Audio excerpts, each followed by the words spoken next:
Bueno, muy buenas tardes. Bienvenidos a este evento de la Universidad Externada de Colombia, de la Facultad de Finanzas, Gobierno y Relaciones Internacionales de la Universidad Externada de Colombia y de la Escuela de Finanzas y Negocios Internacionales. Este evento se llama Gestión de Riesgos en época de COVID-19, escenario resiliente o nueva normalidad, y va a ser una conversación entre expertos y académicos acerca de este importante tema. Les quiero agradecer de parte de la facultad, de la universidad y de la escuela el haberse tomado el tiempo para asistir, para inscribirse y el interés que han manifestado en este foro. Les doy la bienvenida. Mi nombre es Germán Forero, soy el director de la Escuela de Finanzas y Negocios Internacionales y para mí es un gusto tenerlos a todos aquí compartiendo con nosotros este espacio. Un poco de reglas del juego para comenzar. Pueden hacer preguntas utilizando la herramienta que está dispuesta para ese fin, que en la barra inferior de su sesión de Zoom dice Q y A. Entonces, esa es la herramienta que pueden utilizar para hacerle preguntas a los asistentes. Ellos pueden ver sus preguntas, las irán recibiendo y las irán respondiendo a medida que vaya habiendo espacio para atenderlas. Este evento tiene una duración de 60 minutos, más o menos, 60, 75 minutos, y la idea es abarcar un conjunto amplio de preguntas con nuestros panelistas. Hoy nos acompañan Manuel Ernesto Alemán Brizuela, él es el CEO para la región andina de Alfa Credit. Manuel es licenciado en Economía y Negocios de la Escuela Superior de Economía y Negocios del Salvador. Además cuenta con un MBA de la Universidad de Stanford. En el año 2015, Manuel lideró el lanzamiento de Alfa Credit en Colombia y entre 2015 y 2019 se desempeñó como director general de Alfa Credit en Colombia. Desde 2019 se desempeña como CEO de la región andina. Previo a unirse a Alfa Credit, Manuel trabajó en el fondo de capital privado Mesoamerica Investments. También nos acompaña hoy Carlos Fernando Nieto. Él es el director de riesgo de crédito y tesorería del Banco de Bogotá. Carlos es ingeniero industrial de la Universidad de los Andes, cuenta con un MBA de INALDE Business School, cuenta con más de 20 años de experiencia en el Banco de Bogotá como analista de crédito, miembro del equipo de desarrollo del Sistema de Administración de Riesgo de Crédito y es gerente de riesgo de crédito y director de riesgo de crédito y tesorería en el banco. Ha liderado los proyectos de implementación del Sistema de Administración de Riesgo de Crédito y la implementación del US GAAP y de la IFRS 9 en el Banco de Bogotá. Además, es experto en gestión y evaluación de riesgo crediticio, definición e implementación de políticas de aprobación y administración de crédito y en desarrollo de procesos y modelos de medición de riesgo de crédito. Nos acompaña también el doctor Javier Sandoval. Javier es profesor investigador de la Universidad del Observatorio de Economía y Operaciones Numéricas. Es además emprendedor fintech, graduado en Finanzas y Relaciones Internacionales de la Universidad Externado, con un máster en London School of Economics y un doctorado en Ciencias de la Computación de la Universidad Nacional de Colombia, con una estancia de investigación en el exterior. Les quiero dar la bienvenida a los tres. Esta discusión, este foro lo va a estar moderando Carlos Tamayo. Carlos es el director de los programas de posgrado de la Facultad de Finanzas. Así que para mí es un gusto darles la bienvenida a todos y dar inicio a este evento. Muchas gracias, Germán. Muchas gracias a todos por estar aquí. Muchas gracias a los invitados. Y comencemos con algo un poquito más general, que está muy atado digamos, al título del foro. Me gustaría pronto conocer de parte específicamente de Manuel y de Carlos, Eh, ese día a día que cambió. ¿Qué cambió en sus días? ¿Qué pasó a partir de marzo, más o menos, que empezó este proceso de la pandemia, en que todo el mundo se encerró, en que toda la economía se paró, en que muchas cosas dejaron de ser lo que tradicionalmente hacíamos en el día a día? Para ustedes, en su trabajo, en su proceso de análisis específicamente de riesgo, ¿qué cambió? Comencemos con, si quieres, con Manuel. Gracias, Carlos. Gracias a la Universidad de Senado por la invitación. Gracias, Germán y Carlos, por tenernos acá. A la pregunta, Carlos, y también quizá para dar un poco de contexto a todos los que están escuchando sobre quién es Alpha Credit, qué hacemos.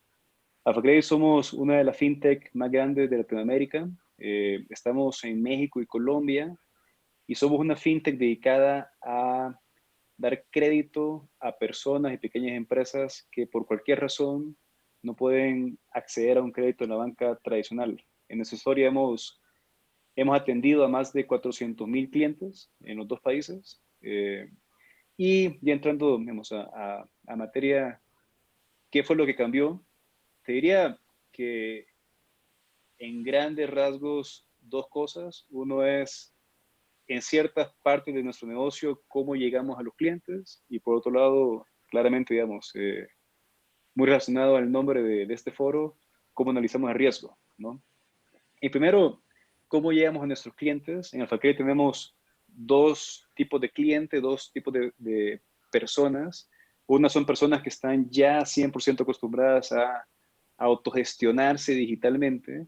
Para esas personas tenemos aplicaciones. Una de ellas es Bontu, que lanzamos recientemente en Colombia. Aplicaciones a través de las cuales las personas pueden pedir un crédito y todo el proceso es 100% digital. Y esto es algo que ya hacíamos desde antes, y ese pedazo del negocio no cambió, de hecho se fortaleció bastante, dado que toda la experiencia para el cliente es desde su casa, en su smartphone, baja nuestra aplicación y solicita y recibe un crédito. En nuestra otra línea de negocio, lo que hacemos es que creamos una aplicación para que vendedores, freelancers, vayan a donde clientes finales y les ayuden a obtener un crédito. Y esto, como funciona físicamente en días tradicionales, es que un vendedor freelance tiene nuestra aplicación y visita al cliente en su casa. Esa parte claramente cambió. Lo que hicimos fue muy rápidamente adaptar nuestra tecnología para que en una interacción por teléfono entre el vendedor y el cliente final se pueda originar un crédito y se puede desembolsar un crédito de manera 100% digital. Entonces, lo que tuvimos que hacer en esa línea de negocio es cambiar el flujo, digamos, de la experiencia de usuario, del UX de la tecnología, y ahora también en esa línea de negocio, el usuario, el cliente final desde su casa, apoyado con un vendedor freelance siempre por teléfono, puede pedir un crédito, puede firmar el pagaré con firma electrónica desde su hogar y acceder a un crédito. Entonces, eso tuvimos que hacer un cambio muy rápido. En marzo empezamos, en abril ya lo implementamos y los últimos 3 meses hemos estado en ambos negocios nuestros que te acabo de decir, tanto en Bontu, que siempre fue 100% digital, como el segundo, que era un poco digital. Ambos ahora son 100% digitales, a donde el cliente puede recibir un crédito desde su casa, en ambos lados. Y desde el punto de vista de análisis de riesgo, tenemos nuestra línea Bontu, está hecha principalmente para trabajadores independientes. En Colombia trabajamos con Uber, a donde a las personas que son conductores en Uber les ofrecemos un crédito. Lo que claramente tuvimos que hacer fue adaptarnos a cómo es ahora el perfil de ingresos de una persona que es un conductor en esta coyuntura, ¿no? Entonces, claramente toda la información que teníamos de antes, de cuál era su desempeño, no es transferible a hoy, ni lo que sea en los próximos meses. Entonces tuvimos que adaptar nuestros algoritmos, que usamos algoritmos de Machine Learning, para que tomen esto en cuenta. Machine Learning usualmente se basa 100% en información histórica. En coyunturas como esta, Machine Learning por sí solo no funciona, sencillamente, y tiene que entrar un criterio experto de nuestra parte a adaptar el algoritmo. Entonces, lo que tuvimos que hacer en este caso fue adaptar el algoritmo con criterio experto, un algoritmo que funciona muy bien, pero no se adapta usualmente a estos cambios tan abruptos en la economía. Y lo que hicimos fue eso, un análisis experto que se juntó con nuestro algoritmo de Machine Learning para poder seguir dándole crédito a las personas que están como trabajadores independientes por nuestra aplicación de Ubuntu. Perfecto. Carlos, ¿tu día a día cómo cambió?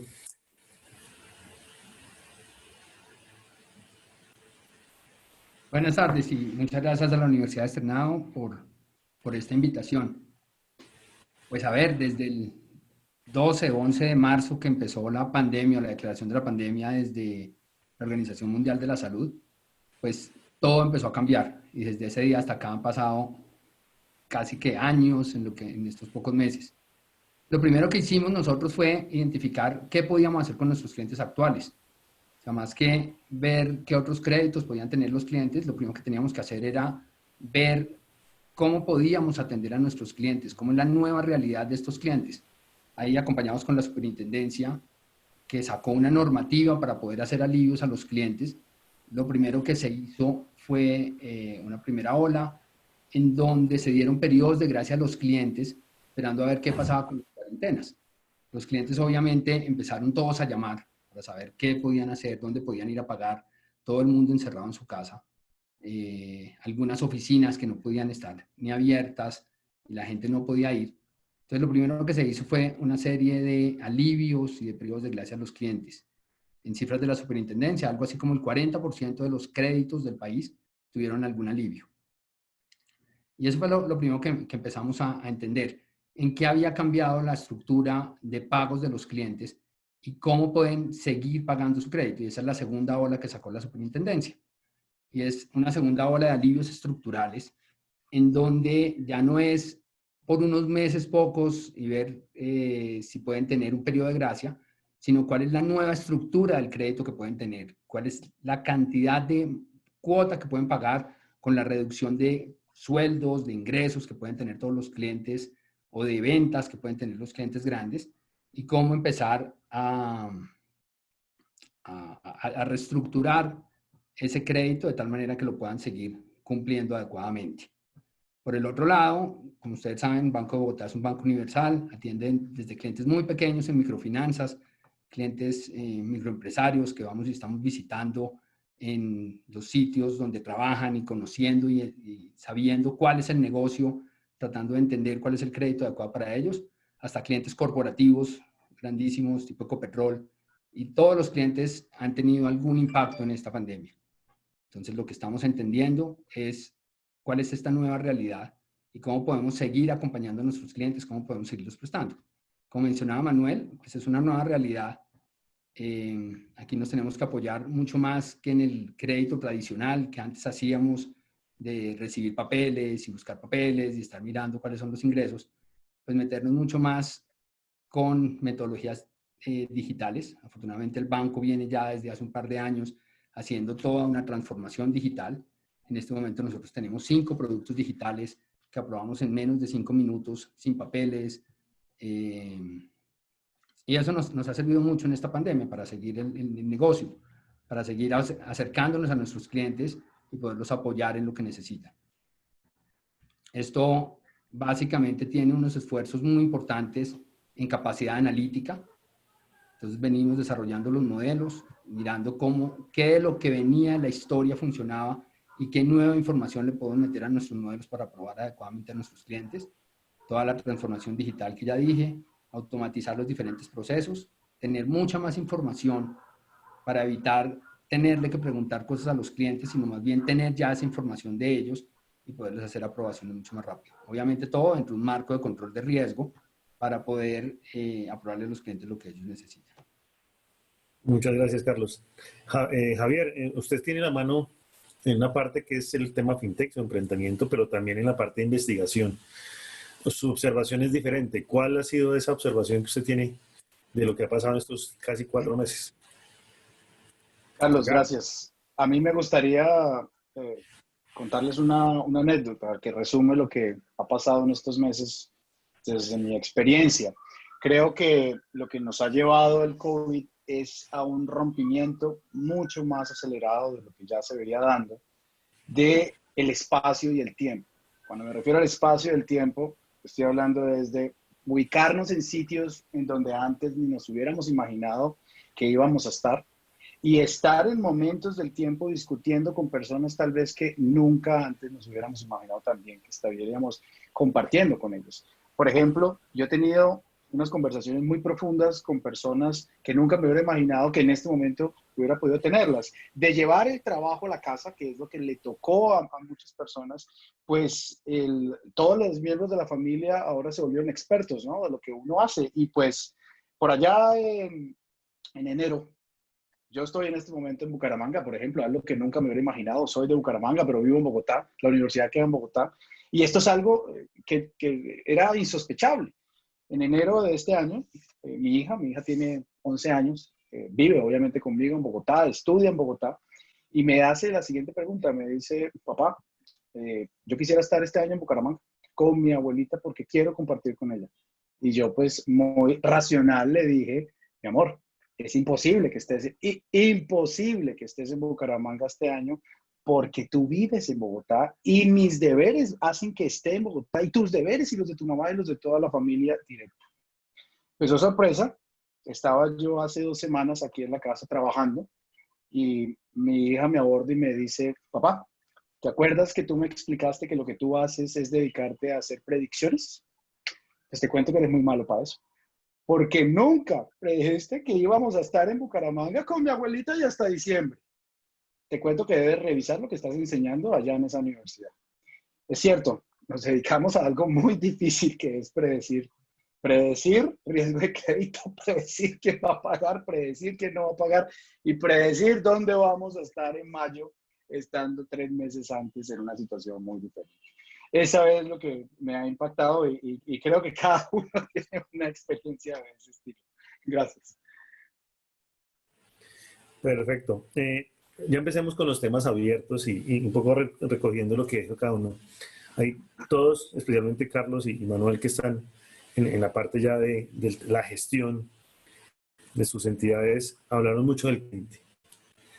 Y una de las cosas que siempre está, apenas empezaron a decir que se cerraba la economía, que se apagaba la economía, el temor y el gran temor de todos era que esto iba a ser una debacle y pues siguen siendo muchos los que dicen que esta es la peor crisis financiera que ha tenido Colombia y posiblemente del mundo. Pero desde el punto de vista de ustedes hacia el cliente, ¿cómo ven ese cliente? ¿Piensan que va a dejar de ser un cliente buen pagador? ¿Que van a tener que hacer ajustes, por ejemplo, en los algoritmos mucho más profundos de lo que han logrado hacer hoy, por ejemplo, para que el riesgo no sea de pronto mucho más agravado en el mediano plazo? Es decir, que el tema de la recuperación económica no se dé en la velocidad que uno quisiera o que el gobierno quisiera, en lo que ustedes tienen previsto. ¿Cómo ven esa experiencia ya de cliente como un pagador y como riesgo latente, ya teniéndolo como cliente ya con créditos abiertos? Ya ahí abiertamente cualquiera puede comenzar. Si quieres, Carlos, te dice Manuel. Pues Carlos, como decía ahora, aquí lo que ha sido muy importante es entender en qué situación están los clientes. O sea, aquí hay todo tipo de clientes. Hay unos clientes que se ven poco afectados. Yo creo que no hay ningún cliente en ningún sector que no se haya visto afectado, ya sea en sus números o sea en su manera de hacer las cosas. Entonces creo que todos los clientes han tenido algún tipo de afectación. Hay unos con poca afectación.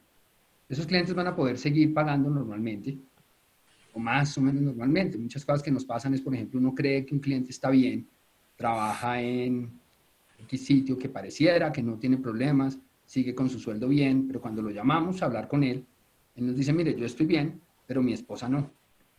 Mi esposa tiene un problema y es que ella sí se le bajaron los ingresos a la mitad. Entonces las finanzas de la familia se han bajado. Ahí es donde me refería a que nosotros lo que tratamos es, o lo que hemos estado tratando de hacer es entender qué le pasa a los clientes y tratar de adaptar ese nuevo crédito a lo que les está pasando. Hay otros clientes medianamente afectados o que están muy afectados hoy, pero en la medida en que se vaya abriendo la economía, en la medida en que todo esto más o menos vaya llegando a una especie de normalidad, pues van a volver a funcionar. Es el típico ejemplo de las bombas de gasolina. Las bombas de gasolina tienen un momento en que en la medida en que no había carros en la ciudad, pues no estaban vendiendo. Pero en el momento en que todo vuelva un poco a la normalidad, pues van a volver a seguir vendiendo y vuelven a tener su negocio más o menos normal. Y hay un tercer grupo de clientes que sí van a estar más complicados y se van a demorar más. Cada uno de ellos tiene que tener una estructuración y una respuesta por parte de nosotros los bancos diferente de cómo los vamos apoyando. Y sí, va a haber unos clientes que que van a tener muchos más problemas que otros, pero afortunadamente el sistema bancario colombiano está preparado para esto. Creo que una única cosa buena de esta pandemia fue que cogió a los bancos en un momento bueno. El año pasado fue un momento bueno, tenemos índices de calidad relativamente bajos, tenemos unos cubrimientos bastante buenos en el sistema. Entonces creo que los bancos vamos a poder afrontar todo esto de una manera bastante aceptable. Como digo, siempre teniendo en cuenta a los clientes y cómo podemos ayudarlos para que salgan adelante. Manuel, sí, sí. Sí, digo, de nuestro punto de vista, tenemos distintos clientes. AFACredit en Colombia estamos enfocados en personas naturales, dando créditos de consumo. Tenemos clientes trabajadores independientes y clientes que son personas que tienen algún tipo de ingreso estable, como pensionados y empleados activos. Claramente en el trabajador independientes es a donde, a tu punto, Carlos, hay que hacer un cambio en cómo estamos analizando a estos clientes, en cómo vemos su perfil de ingresos, cómo cambió drásticamente de febrero a marzo. Y en eso es lo que te comentaba, que sí tuvimos que hacer cambios al algoritmo, ¿no? Y meter juicio experto en cómo analizamos a estas personas, cómo analizamos su capacidad de pago y qué hacemos para apoyarlos, ¿no? Por ejemplo, lo que hicimos con trabajadores independientes es que seguimos dando crédito, pero les damos periodo de gracia. Les damos periodo de gracia de intereses que representa un tiempo importante para ellos que tienen para estabilizar sus ingresos. Entonces, en la medida en que vamos creyendo que la economía se va a ir estabilizando, en esa medida hacemos un estimado de cuánto debe ser el plazo que le damos de crédito a esta persona, distinto a lo que le dábamos antes. Le vamos a dar ahora un periodo de gracia que antes no hacíamos. Esto para seguir dándole crédito en estos momentos duros, donde un crédito hace toda la diferencia para las personas, pero que sea de manera responsable, a donde sabemos que ellos podrán pagarlo, ¿no? Y esto lo hacemos con trabajadores independientes. Con pensionados y trabajadores activos hemos visto un comportamiento distinto, ¿no? Con los pensionados, la cartera ha sido muy estable, no hemos visto un comportamiento distinto en nivel de cartera, digamos, en pensionados. La verdad es que ese perfil siempre ha funcionado muy bien para nosotros. Y lo que hemos visto es, de hecho, un aumento en la demanda de crédito en los pensionados, en línea con lo que menciona Carlos, ¿no? Puede ser que el pensionado tenga un ingreso estable, pero que su familia se vea afectada. Y por esta razón, la necesidad de crédito sí la hemos visto que ha seguido su ritmo normal. Y con el FACredit hemos seguido dando créditos a estas personas por el buen comportamiento de el segmento en general. Sin embargo, aún dentro de pensionados, aún dentro de empleados activos, también dimos alivios. No somos AFACredit una entidad vigilada por Superfinanciera. La iniciativa que mencionaba ahora Carlos, que hizo Superfinanciera, la dimos, pero no nos aplicó por no ser una entidad vigilada. Sin embargo, vimos esto como un ejemplo a seguir seguimos ese espíritu y dimos alivios también a nuestros clientes que nos lo pidieron, que nos llamaron a pedirnos alivios. Estos fueron reducciones en cuota, por ejemplo, por un par de meses. Y esta fue también parte de cómo nos adaptamos a un ese segmento de mercado que aparentemente está bien. Si la persona nos lo pidió, se lo dimos, ¿no? Un alivio especial en estos momentos. Manuel, aprovecho que me están haciendo preguntas. Una pregunta muy puntual. El tema de las garantías a los independientes, ¿cuál fue el proceso ahí? Para si se reforzaron o cómo asumen ustedes ese proceso de las garantías. En garantía específicamente y no sé si se refiere a eso la pregunta, pero vamos, me parece interesante comentarlo.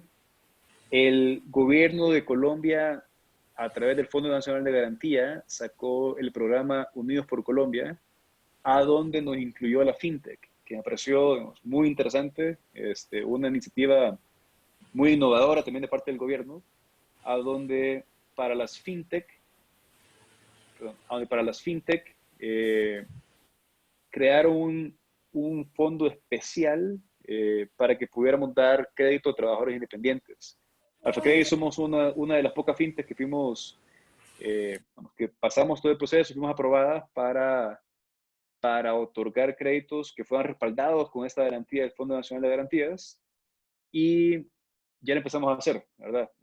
Funciona muy bien. Es una garantía que respalda hasta el 80% del capital en caso de mora, lo cual hace toda la diferencia. En este momento sí nos hace toda la diferencia como FinTech saber que si otorgamos un crédito en estos momentos de incertidumbre, que por más que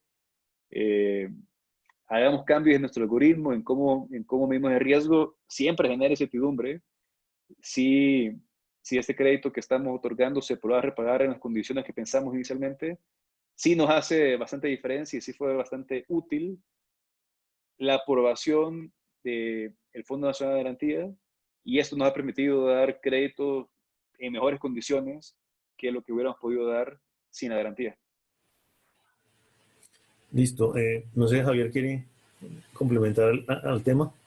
Sí, yo quisiera agregar rápidamente que todas las crisis imponen algo muy particular, que es la liberación de capital. O sea, negocios que se quiebran, negocios que fallan, pero al final recursos que se liberan para poder ser invertidos en otras actividades.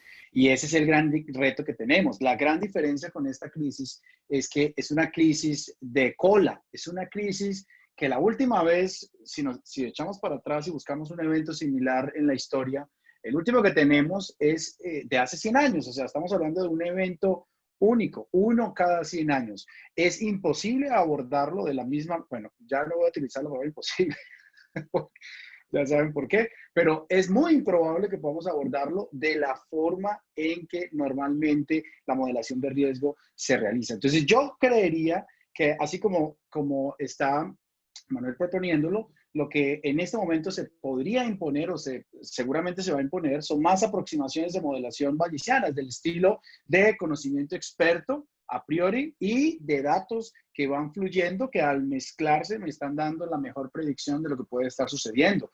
Un caso específico y muy sencillo de entender. Tenemos hoy en Colombia prácticamente todos los gimnasios cerrados. Y uno podría pensar, oiga, todo lo que tiene que ver con actividad deportiva en sitios cerrados, como lo es un gimnasio, pues está condenado a fallar.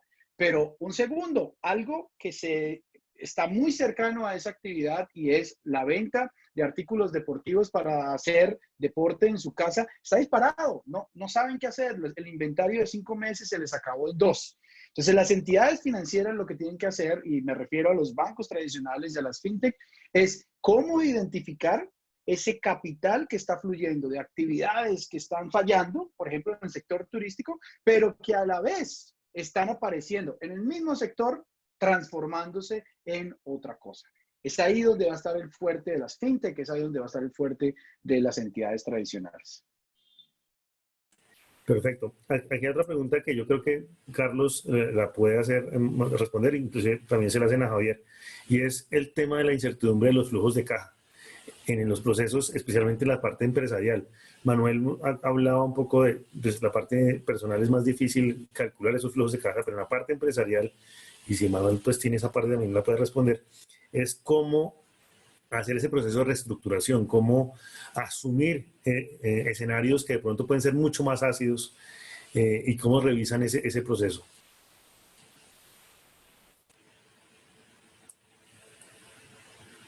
Y digamos, pues eso es un análisis uno a uno, como han dicho, es un análisis muy análisis de expertos, es ver, uno típicamente utiliza la información financiera del año pasado. Pues la información financiera del año pasado, como ya han dicho, pues no va a predecir absolutamente nada de lo que está pasando hoy. Nos dice que el cliente está en buena situación o en regular y eso nos da como un punto de inicio. Pero ahí lo que hemos hecho y lo que toca hacer es hablar con los clientes, entenderlos, ver qué les ha pasado esta cuarentena, ver qué les ha pasado en toda esta situación que hemos estado viviendo y cómo han estado sus flujos. Predecirlos ahí sí es imposible, como dice Javier. Eso sí es muy complicado saber cómo van a estar los flujos, cuándo va a ser la recuperación. Hace un mes estábamos ya pensando que es que íbamos a volver a abrir y hoy estamos otra vez pensando en cuarentenas. No, los flujos son muy complicados, pero también, como dice Javier, hemos visto muchísimas empresas que se han reinventado, que es la palabra de moda, que han mirado a ver qué tienen que hacer. Estaba diciendo de los gimnasios, donde muchos ya se están vendiendo muchas máquinas de deportes. También hemos oído de gimnasios que están alquilando las mismas máquinas de deportes que tenían en sus gimnasios y las alquilan a los diferentes clientes y por ahí van teniendo ingresos. Entonces, esos son los ingresos que estamos entendiendo, estamos sabiendo qué es lo que están teniendo hoy de ingresos y de flujos y llevándolo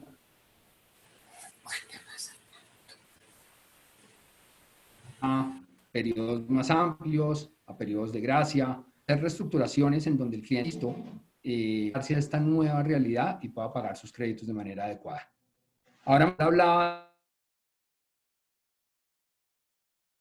de lo que sacó el Fondo Nacional de Garantías, que quiero hacer también un comentario de eso, que es muy importante. Y hubo un producto muy importante en donde el banco se destacó y nos metimos de fondo en ese producto apoyando.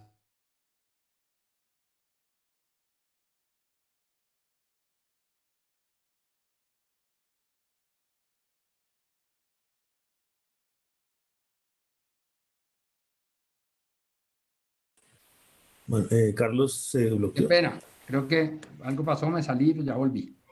Ah, ok. Estaba hablando de un producto, el Fondo Nacional de Garantías, que sacó de apoyo al empleo, de apoyo a las nóminas, con una garantía muy buena del 90%, en donde el banco se destacó apoyando a cientos de clientes para apoyarlos a pagar la nómina, uno de los productos más interesantes que ha estado sacando el gobierno.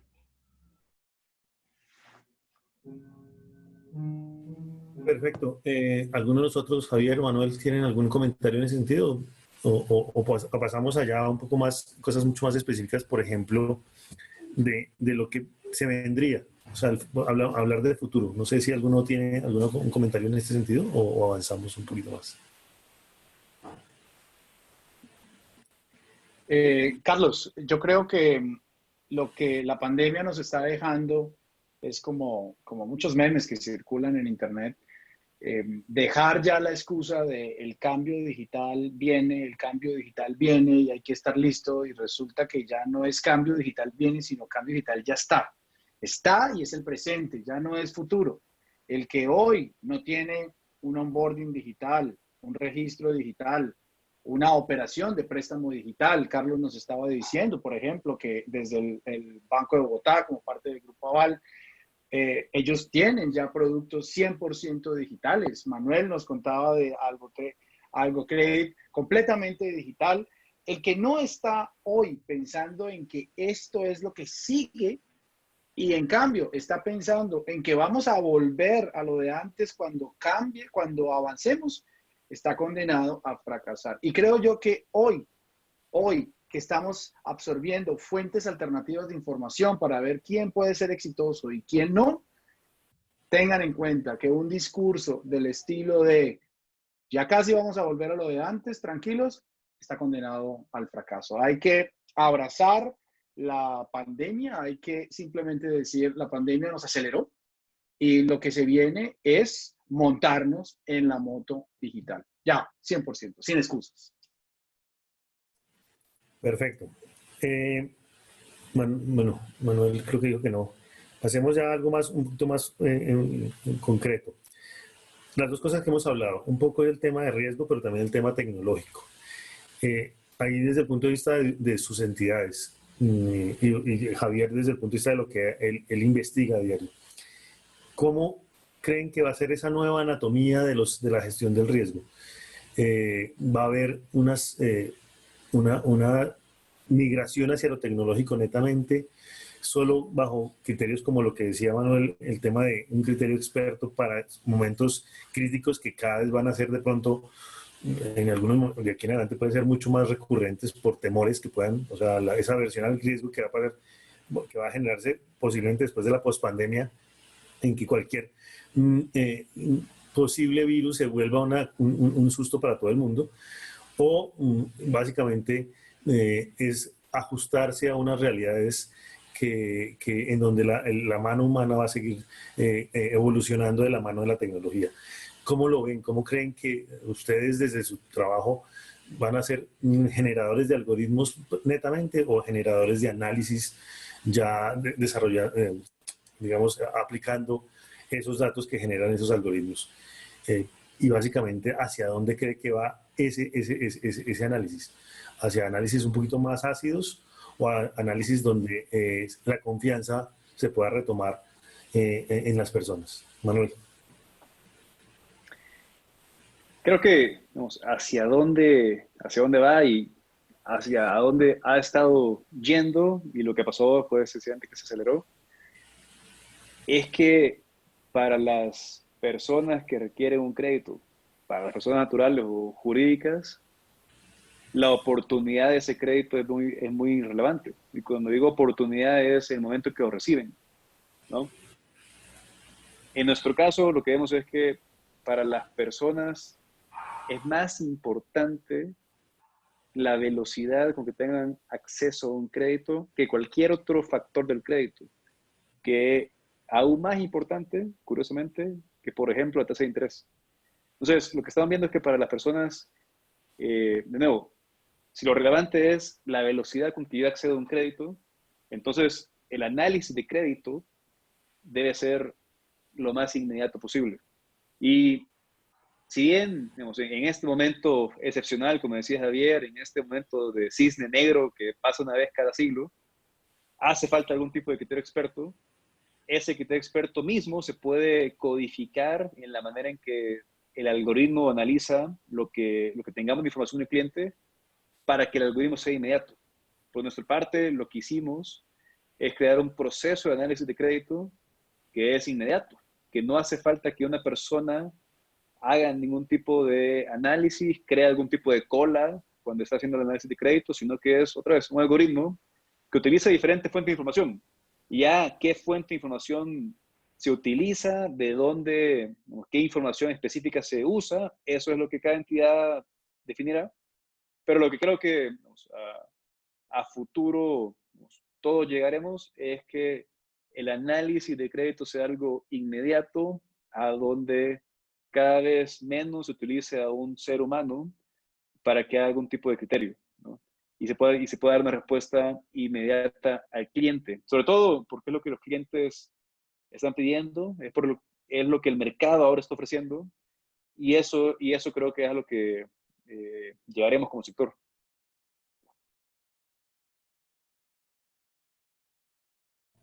Carlos. De acuerdo. Digamos que a futuro, no a futuro, desde ya, desde lo que venimos haciendo, es más importante la velocidad, estar en el momento, estar en algún comercio y poder decirle al cliente, ya tiene aprobado un crédito, puede llevarse ese electrodoméstico que quiere, puede llevarse esa bicicleta que quiere comprar. Eso en personas es invaluable, eso es súper importante. En empresas, uno quisiera que también, pero no es tan fácil. En empresas se necesita y se seguirá necesitando un poco más de análisis, de criterio experto, de análisis de qué tiene. Y todo esto va también en función de la complejidad del crédito. Si es un crédito, una tarjeta de crédito, un libre destino, una libranza, pues puede ser algo mucho más fácil de evaluar. Ya un crédito mucho más estructurado, pues necesita más análisis y, como digo, más opinión de sus expertos que van a estar ahí. Claramente automatizando procesos, tratando de pedirle menos información al cliente, sino coger información que ya hay pública mucha y que uno puede con esa información tener suficiente información para aprobar los créditos. Pero hay un pedazo que creo que falta en lo que decía Manuel, que es algo de desborde, que no siempre uno tiene toda la información necesaria para aprobar un crédito, no todos los clientes son igualitos. Entonces puede haber un grupo de clientes que sí necesiten un pequeño desborde hacia un análisis individual de ese cliente para no necesariamente decirle no. El 90% lo podemos aprobar muy rápido, al 90% decirle sí de una vez, pero hay un grupo de clientes que en vez de decirle no, pueden pasar a un segundo análisis que pueda demorarse un poquito y donde pueda haber alguien pensando un poco más por fuera de ese modelo que pueda hacerle ese paso adicional para poder aprobar ese crédito. Aquí me hacen, la profesora Constanza Blanco me hace una pregunta que va muy relevante en ese sentido. ¿Se han identificado algunos sectores donde sea más difícil ese proceso de poder hacer esa transformación de corto plazo y que para ustedes sea más difícil manejar? ¿Cómo hacer para manejarlos? ¿Han visto alguna situación en ese sentido? Pues, como digo, en empresas pues es más complicado, pero si hablamos, por ejemplo, de personas, pues el que Colombia sea un país... Sectores económicos específicos. Bueno, por ejemplo, lo que hablamos en algún momento, restaurantes, puede ser un tema que adaptarse hace más difícil. Pero es que ahí no tanto si es más difícil o más fácil, sino es ver qué tipo de información y qué situación están viviendo hoy. Eso no tendría mucho que ver con el análisis digital, sino es qué les está pasando hoy a los restaurantes. Entonces hay unos que están muy bien porque tienen un servicio a domicilio y con eso se han mantenido y eso les ha permitido seguir adelante. Eso es lo que tenemos que entender cuando vemos a esos clientes. Entonces creo que no es tanto como por sectores, sino es más por el tipo de cliente que nos puede pedir y qué tan formal sean. Y este es un reto que tenemos en Colombia. Con la gran informalidad que hay, pues hay menos información de ciertos clientes. Los clientes pueden mostrar menos como lo que hacen, sus ingresos. Toca apalancarse más, mucho más, es en información que podamos tener pública. Ahí es muy importante, por ejemplo, los clientes, ver cómo han pagado históricamente, ver qué tipo de créditos han tenido. Eso nos permite muchas veces apoyarnos para hacer nuevas aprobaciones, así no tengamos un papel, una declaración de renta, pagos de IVA de los clientes, como la información normal que en clientes más formales uno tendría, con información alternativa. Estamos teniendo que trabajar para ver, pero claramente es mucho más difícil en clientes informales.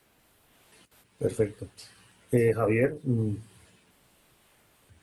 Sí, Carlos, yo creo, quisiera hablar, dar un punto de vista adicional al que ya Manuel y Carlos mencionaron. Yo creo que definitivamente lo que se ha dicho es cierto, totalmente cierto, los créditos. Es más, estaba viendo hace un segundo el resultado de la encuesta.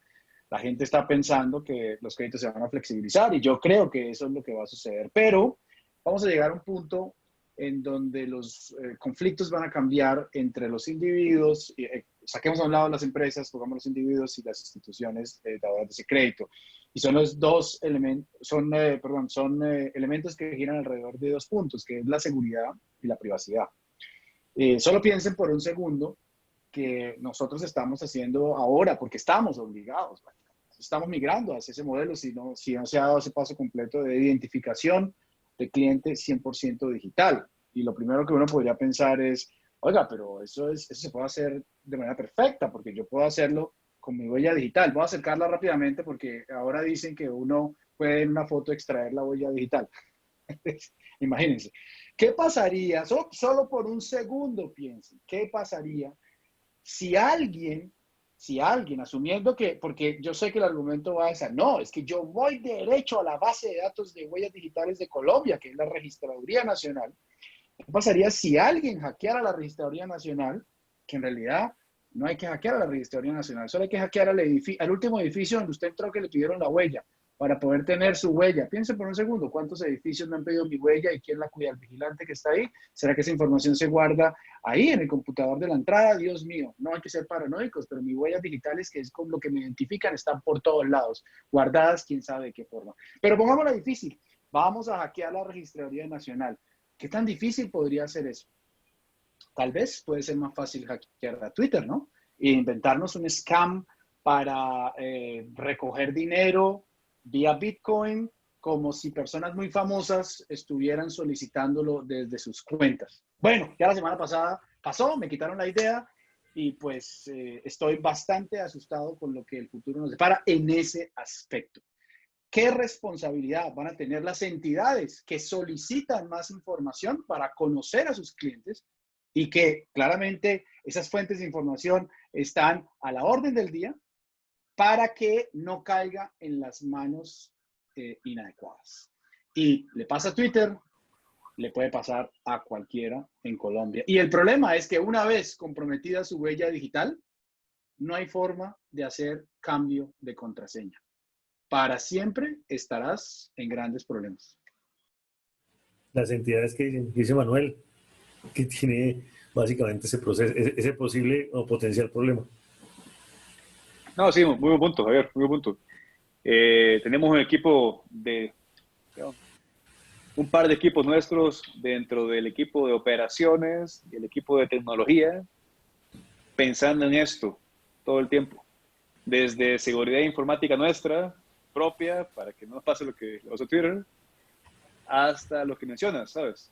Como les comentaba al inicio, ahora damos crédito a personas de manera 100% digital, sin que nunca la veamos de frente, y lo que hacemos es que les autenticamos su identidad y luego les pedimos que firmen un pagaré digitalmente, ¿no? Y con eso desembolsamos dinero a cuentas bancarias.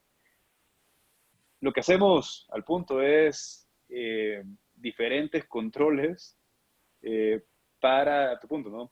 No usamos una sola cosa, ¿no? La huella no basta. Usamos huella, información, foto de la cédula, tenemos algoritmos que leen la cédula y saben si la cédula es falsa o no es falsa. Si chuleas eso, entonces van al siguiente paso de información, ven que eso se chuleó. Entonces, básicamente, chuleamos 3 cosas, que las 3 cosas deben coincidir para ahora sí saber que Javier es Javier. Que a Javier, otra vez, le pueden robar su huella digital, le pueden robar su cédula y le pueden robar su información. Buena pregunta. Es un riesgo en el que estamos viviendo, pero ese es parte de cómo, vamos, como fintechs, como empresa de tecnología, estamos avanzando y estamos renovando la manera en que autenticamos identidades en lo que aprendemos errores del pasado, nuestros o de terceros. Entonces, es un riesgo, sin duda es un riesgo, pero no vemos otra alternativa. No vemos alternativa, como mencionaba Javier, y estoy de acuerdo contigo, de regresar al pasado y entonces pedir que la persona venga a nuestra oficina y que se presente y que frente a nuestro vendedor firme y huelle el crédito. Eso no lo vemos. ¿Qué es lo que vemos? Pues lo que estamos haciendo. Tener las mejores herramientas de autenticación y luego de firma de pagaré y desembolso. Y eso es lo que estamos haciendo ya y es lo que seguiremos haciendo a futuro, cuidándonos siempre lo más posible. Carlos, perdón, antes de que de pronto responda a esta pregunta, quiero hacer un comentario corto de algo que Manuel dijo. Cuando uno conversa con personas detrás de un comentario ahí especial, curso que siempre me hace recordar las mismas palabras. Al final, El crédito lo desembolsamos en una cuenta bancaria. Entonces, señores bancos, si ustedes hacen mal la tarea de identificación, ponen a todo el mundo en problemas, porque le vamos a estar desembolsando a alguien que no es.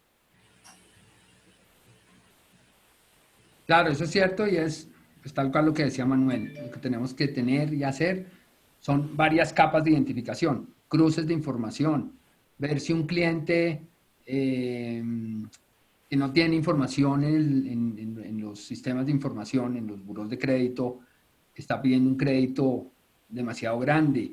O sea, hay una serie de cruces de información que nos permiten saber de la mejor manera posible, aunque no perfecta, que ese cliente es ese cliente. Ya venimos desarrollando modelos para identificar fraude. Ya no solo son modelos para identificar si un cliente paga bien o no, sino es modelos para identificar fraude. Hay una serie de modelos en todo el proceso de aprobación que nos van diciendo una cosa, otra cosa, otra cosa. Y con todo ese cruce podemos saber qué cliente es el cliente.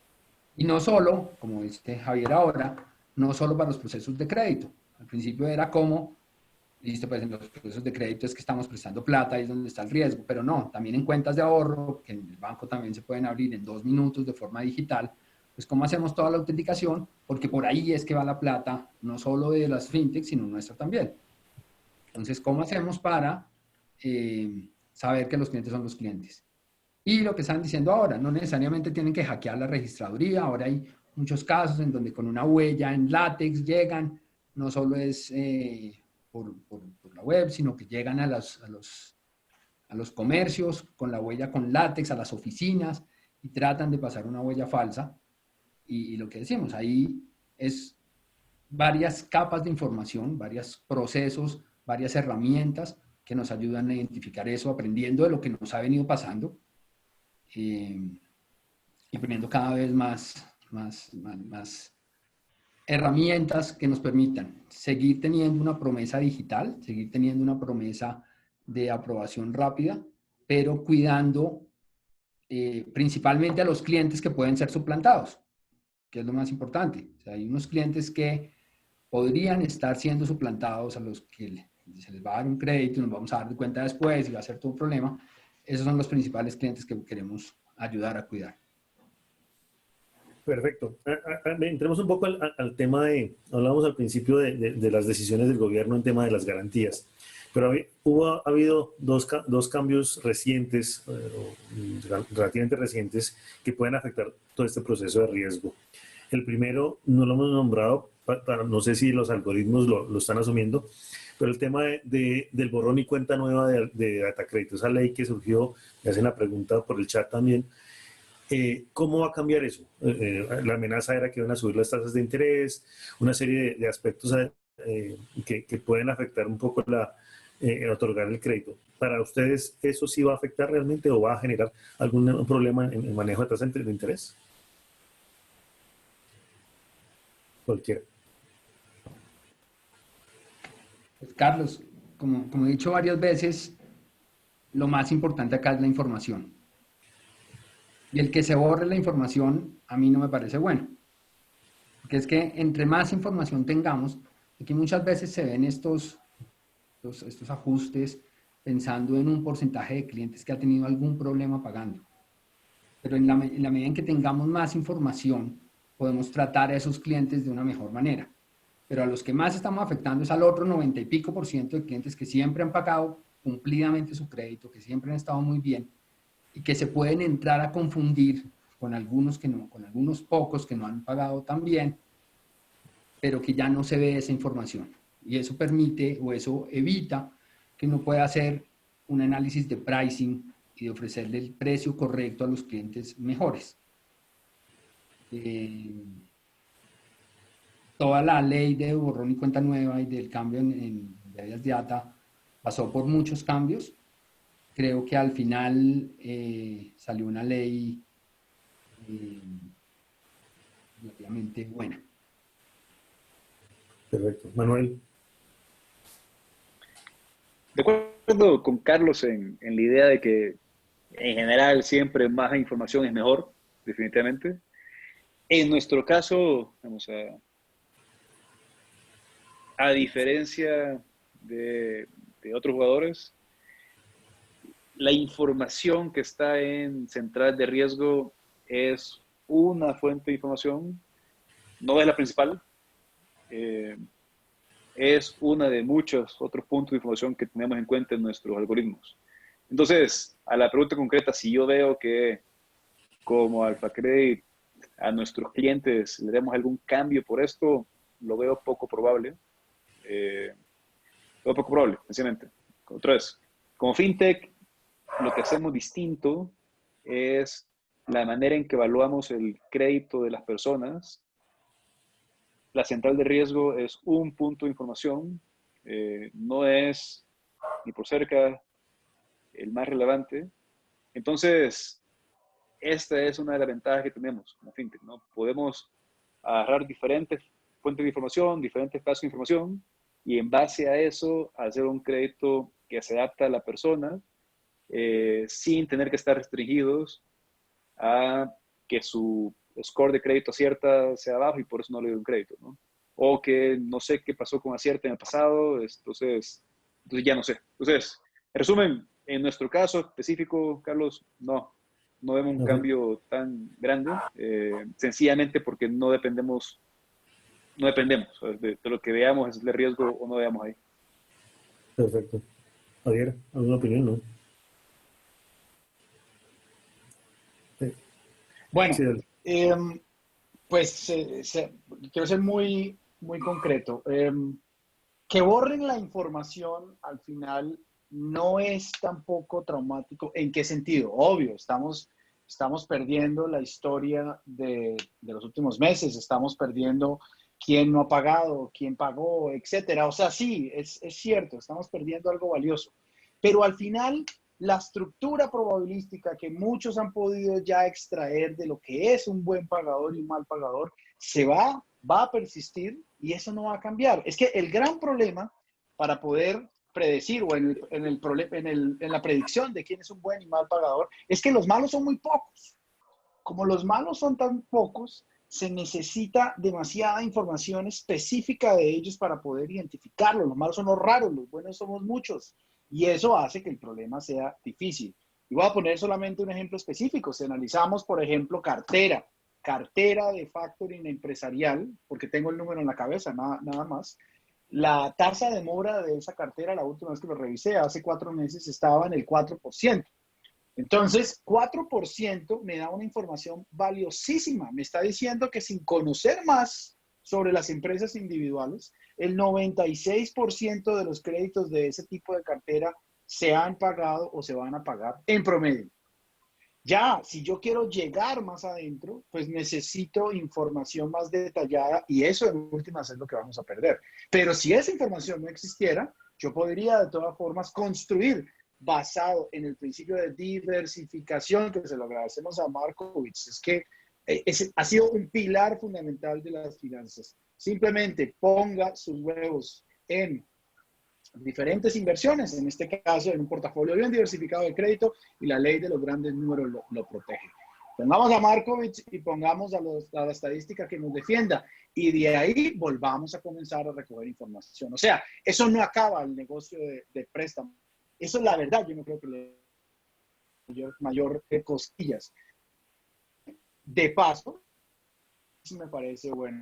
Vamos a depurar bases de datos que muchas veces no son confiables.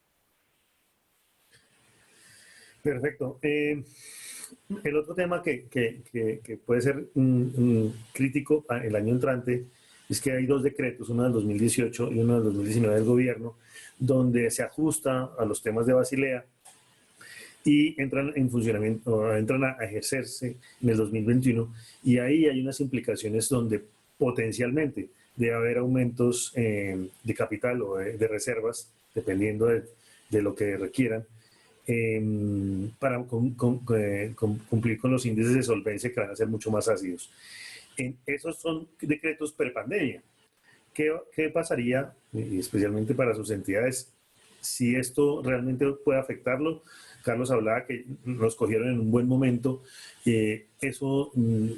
¿Los bancos tienen algún temor de que sí realmente toque hacer algún ejercicio de de aumentar reservas o de aumentos de capital, o creen que el sector financiero está fuerte como para asumir esos cambios ya de tipo de decreto?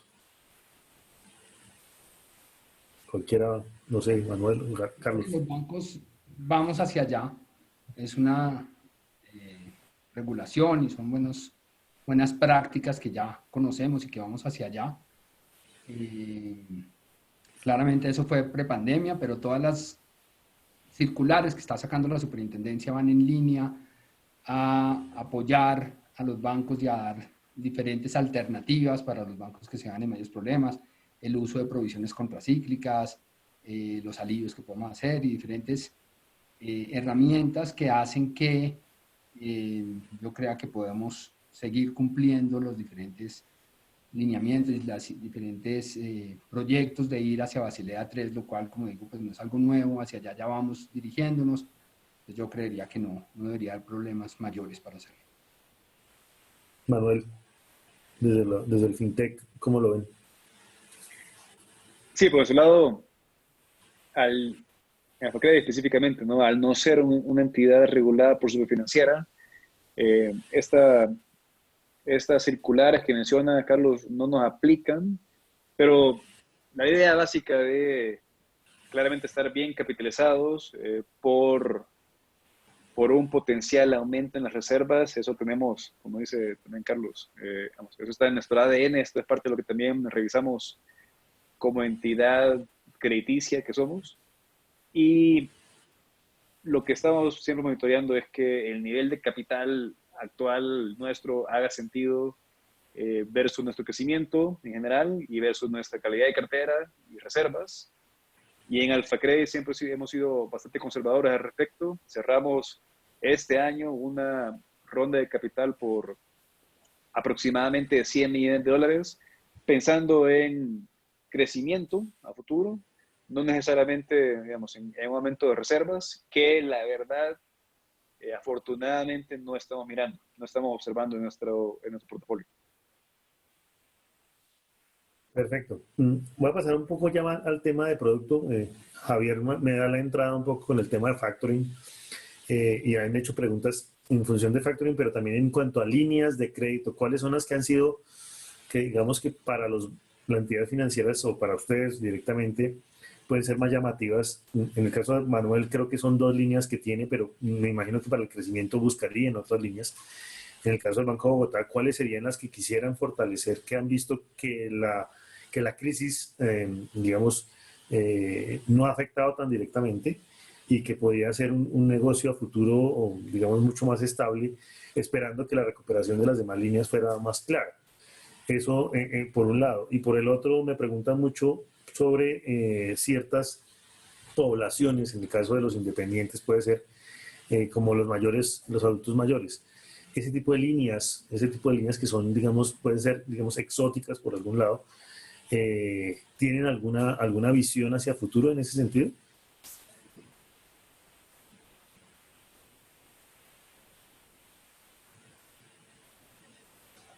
Carlos.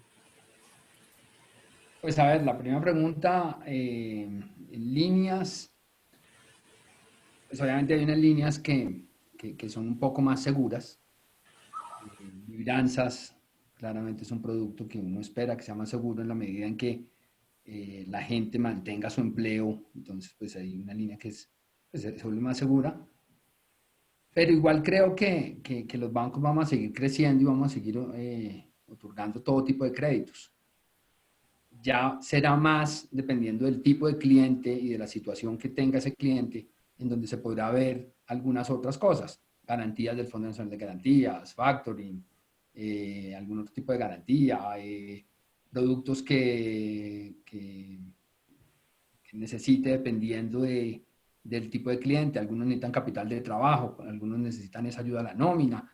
Creo que depende mucho más de los clientes, no creo que sea más tanto por líneas.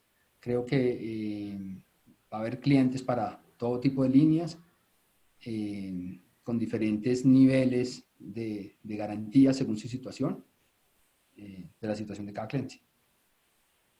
Manuel. En cuanto a la segunda pregunta y de segmentos especiales, un segmento en el que estamos dedicados y tenemos un muy buen portafolio de clientes, es el que mencionabas, de personas mayores, específicamente pensionados. Vemos que a los pensionados atenderlos requiere diferentes esfuerzos distintos, ¿no? Desde la manera de llegarles, sobre todo como fintech, que nuestro ADN es tecnológico, muy digital, ¿no? Entonces, ¿cómo hacemos para llegarle a estas personas que pueden estar muchas veces poco cómodas utilizando smartphones en general y menos pidiendo un crédito a través de un smartphone, ¿no? Y segundo, ¿cómo evaluamos ese riesgo de estas personas y cómo hacemos que sin importar su edad podamos atenderlos? Lo que hacemos es que adaptamos nuestra venta poniendo a un freelance a que hable con ellos, a que el self-freelance, que es una persona usualmente cómoda utilizando smartphones, poniendo a esa persona para que asesore al cliente final, que puede ser una persona de 80 años o más, y adaptamos nuestro producto financiero para que sea un producto financiero que sí pueda atender a personas adultos mayores. Y con eso logramos que ahora, de hecho, podamos dar crédito a personas de hasta 95 años, créditos de hasta 12 años, ¿no? Esto, digamos, claramente es algo muy beneficioso para ellos. Pocas entidades pueden hacer eso. Y logramos hacerlo, digamos, estructurar un producto financiero que sí va a ese segmento de la población, que carece muchas veces de oportunidades de crédito, a través de un producto financiero que funciona con un canal digital. Y retomando un poco el tema de factoring, y de pronto se lo dejo a Javier para que retome la pregunta. Con el tema del surgimiento de la factura electrónica, que pues se convierte prácticamente en una garantía mucho más fuerte para el tema, se lo pregunto, por ejemplo, también a Manuel, quisieran incursionar en esas líneas. Sé que el Banco de Bogotá siempre lo ha tenido hace mucho tiempo y ahora con el tema de la factura electrónica lo piensan manejar. Y pues Javier, que está en esa parte del control de la factura electrónica, de la emisión, ¿cómo ha visto el negocio? Carlos, yo creo que la entrada de los documentos electrónicos dentro de la actividad comercial colombiana va, y sobre todo en la línea de créditos empresariales, va a transformar la forma en que las empresas se financian. Porque le vamos a dar la posibilidad de acceso a financiamiento, sobre todo en esta crisis que, como mencioné antes, libera capital, crea nuevas empresas, sobre todo crea nuevas empresas. En Colombia, regularmente al año se están creando 45.000 empresas, pero de esas 45.000, 50 cierran en el primer año. Entonces, tenemos ese problema de cómo financiamos, porque es todo un reto, cómo financiamos empresas nuevas que van a estar apareciendo y sobre todo en mayor cantidad cuando la gente se reinventa después de esta crisis. Sí, como política institucional, les pedimos a las empresas que debe pasar 2 años para poder comenzar a adquirir vida crediticia. Pues la solución está, por ejemplo, en figuras como el factoring y, en este caso específico, el factoring electrónico, que es la figura tradicional de factoring, pero sobre un documento como lo es la factura electrónica. La factura electrónica va a llegar pisando fuerte. Es más, ya está pisando fuerte fiscalmente hablando. Desde la DIAN nos mandan señales de, aquí esto ha sido espectacular para poder ver quién está evadiendo, quién está haciendo cosas raras, quién está funcionando como proveedor ficticio, etcétera. Pero ahora lo que se nos viene es el segundo paso, y que es el verdadero beneficio de la factura electrónica, que es la parte comercial. Si bien es cierto que tenemos una ley de pronto pago que va o con unas esperanzas gigantes de poder ayudar a las empresas pequeñas a financiarse, en realidad los promedios de financiamiento están alrededor de los 45 o 60 días. Entonces, ¿cuáles son los inconvenientes? Los inconvenientes son cuando los grandes estiran a los pequeños más allá del momento en el que se comprometen a pagar. Entonces, tenemos un mecanismo esencial que las entidades financieras y las mismas fintech pueden utilizar para financiar empresas, ni siquiera empresas que tengan todavía los 2 años. Y hay que aprovecharlo. Antes de que Carlos siga, recuerdo una reunión hace 6 meses allá en el edificio de la Séptima del Banco de Bogotá, un tablero que decía cosas a tener en cuenta claves. Por allá en el 13º piso, factoring era la tercera en la lista. Así que asumo que Carlos va a darnos una buena visión del banco girándose hacia financiamiento por operaciones de factoring. Me dejan la palabra, Carlos. Sí, eso veo. No, claro, ese es uno de los de productos que se tienen que seguir haciendo, que se tienen que incentivar. Ahí hay unos retos tecnológicos y operativos grandes que hay que hacer de toda la manejo con los diferentes actores, pero claramente es un producto muy importante y es un producto que se sigue potenciando mucho. Perfecto. Manuel, sobre el factoring, ¿tiene algún...?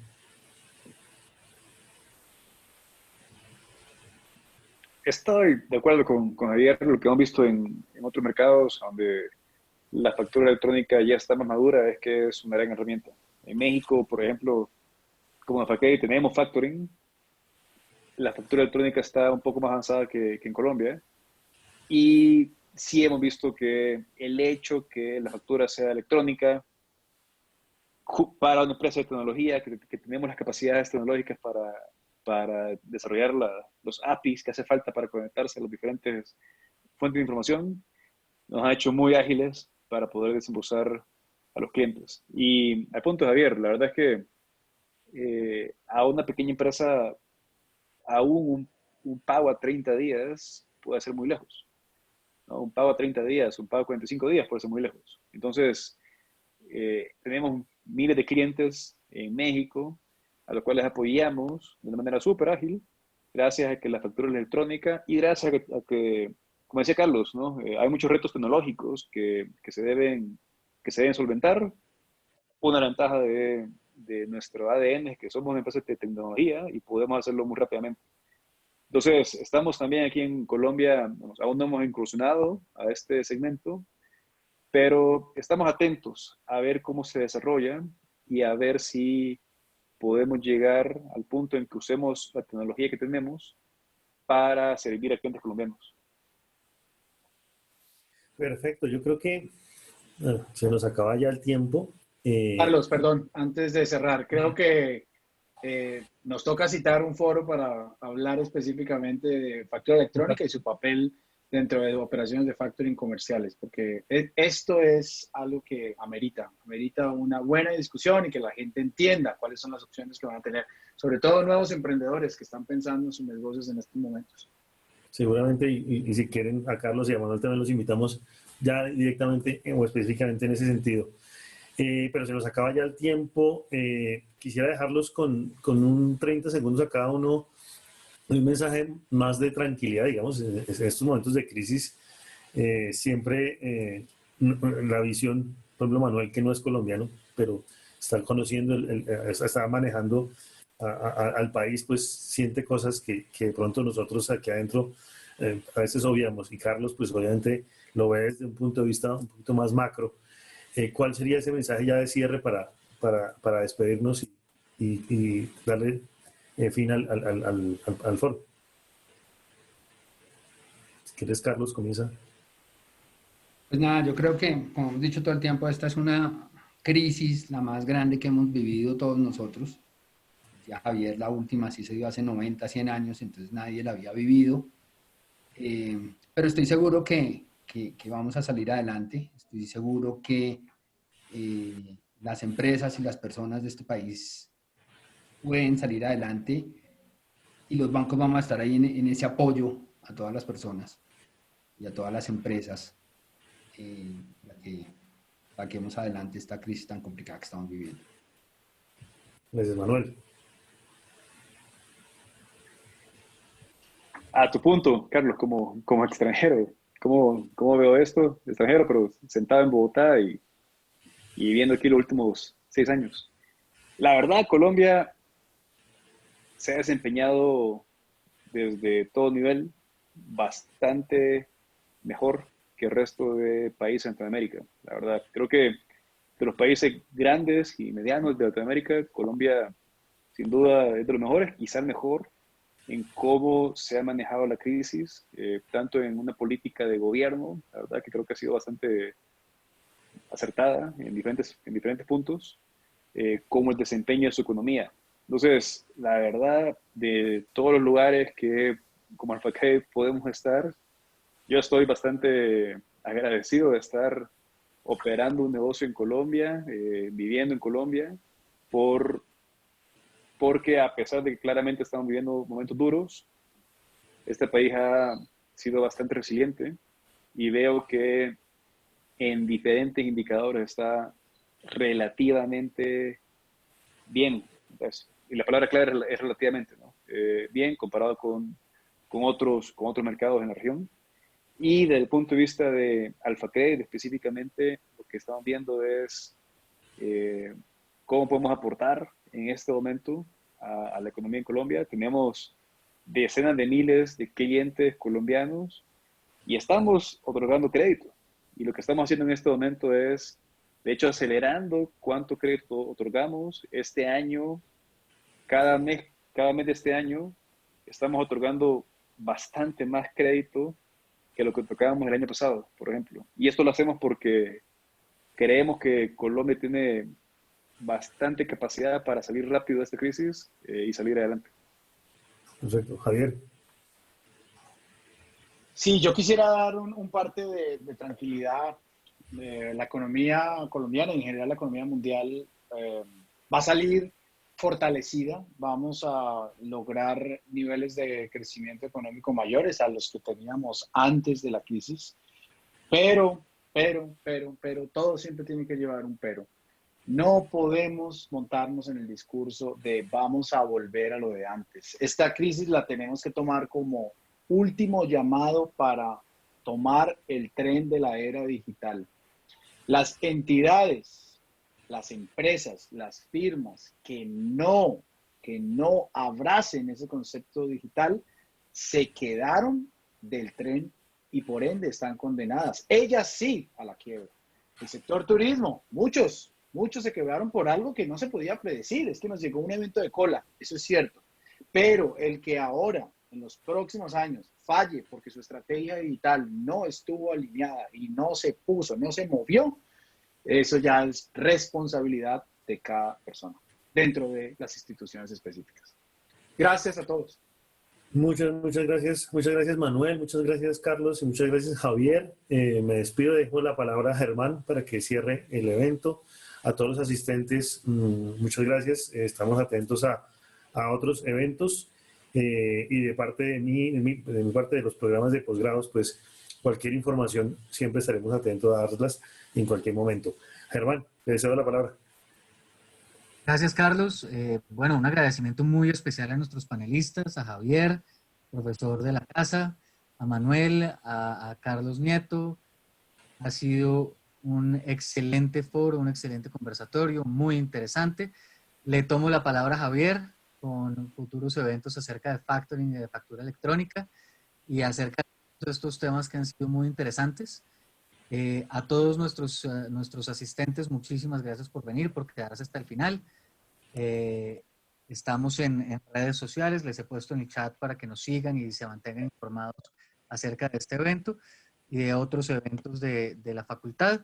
Y también un agradecimiento muy especial a Datis, que nos ayudó con todos los temas de logística, con ponernos en contacto con estos excelentes panelistas. Entonces, pues todo el agradecimiento de la universidad, de la facultad y de la escuela en el apoyo logístico de este evento.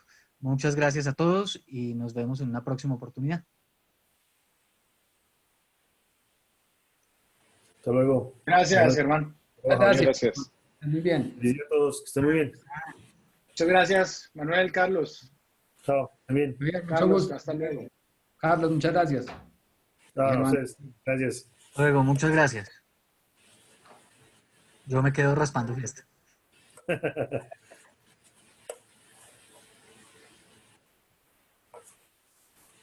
Esto que no me quiere sacar. No puede, ya.